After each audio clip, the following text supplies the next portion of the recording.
8 ربیع الثانی بسم اللہ الرحمن الرحیم۔ نمبر 1 اسلامی تاریخ۔ رسول اللہ صلی اللہ علیہ وسلم کی چچا ابو طالب سے گفتگو۔ جب رسول اللہ صلی اللہ علیہ وسلم نے لوگوں کی ناراضگی کی پرواہ کیے بغیر برابر بت پرستی سے روکتے رہے اور لوگوں کو سچے دین کی دعوت دیتے رہے تو قریش کے سرداروں نے آپ علیہ السلام کے چچا ابو طالب سے شکایت کی کہ تمہارا بھتیجا ہمارے معبودوں کو برا بھلا کہتا ہے، ہمارے باپ داداؤں کو گمراہ کہتا ہے، جسے ہم برداشت نہیں کر سکتے، اس لیے یا تو آپ ان کی حمایت بند کر دیں یا پھر آپ بھی ان کی طرف سے فیصلہ کن جنگ کے لیے میدان میں آ جائیں۔ یہ سن کر ابو طالب گھبرا گئے اور حضور صلی اللہ علیہ وسلم کو بلا کر کہا، مجھ پر اتنا بوجھ نہ ڈالو کہ میں اٹھا نہ سکوں۔ چچا کی زبان سے یہ بات سن کر آپ صلی اللہ علیہ وسلم کی آنکھوں میں آنسو بھر آئے اور آپ صلی اللہ علیہ وسلم نے فرمایا، چچا جان، اللہ کی قسم اگر یہ لوگ میرے ایک ہاتھ میں سورج اور دوسرے ہاتھ میں چاند لا کر رکھ دیں تب بھی میں اپنے اس کام سے باز نہ آؤں گا، یا تو اللہ کا دین زندہ ہوگا یا میں اس راستے میں ہلاک ہو جاؤں گا۔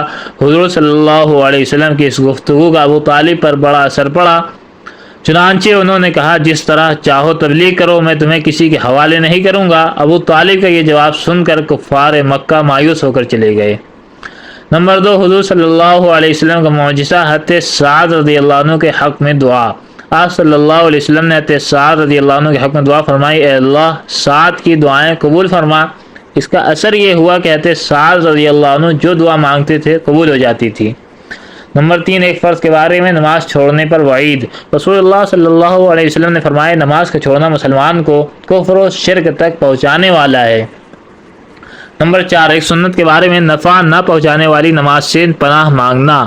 حضرت انس رضی اللہ عنہ کا بیان ہے کہ رسول کریم صلی اللہ علیہ وسلم یہ دعا فرماتے تھے، اللہم انی اعوذ بک من صلاۃ لا تنفع۔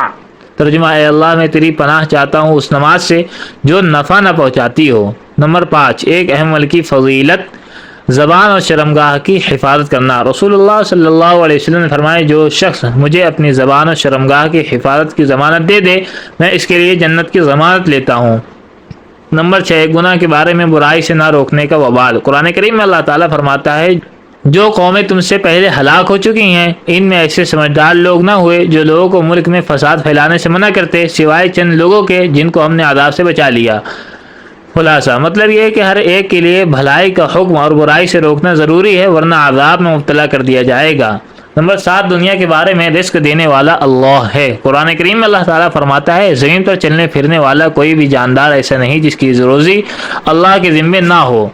نمبر 8 آخرت کے بارے میں جہنمی ہتھوڑے۔ رسول اللہ صلی اللہ علیہ وسلم نے فرمایا، اگر جہنم کے لوہے کے ہتھوڑے سے پہاڑ کو مارا جائے تو وہ ریزہ ریزہ ہو جائے گا، پھر وہ پہاڑ دوبارہ اپنی اصلی حالت پر لوٹ آئے گا۔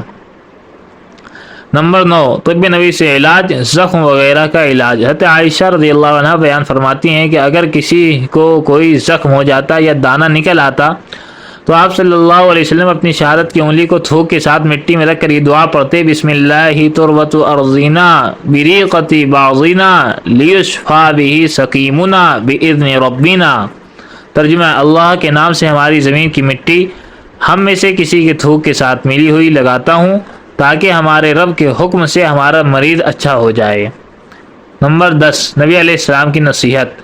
رسول اللہ صلی اللہ علیہ وسلم نے فرمایا، اپنے مالوں کو زکوٰۃ کے ذریعے محفوظ بناؤ اور اپنے بیماروں کا صدقے سے علاج کرو اور مصیبت کی موجوں کا دعا اور اللہ تعالیٰ کے سامنے عاجزی سے استقبال کرو۔ سبحان اللہ بحمدہ، سبحانک اللہم وبحمدک، نشہد ان لا الہ الا انت، نستغفرک ونتوب الیک۔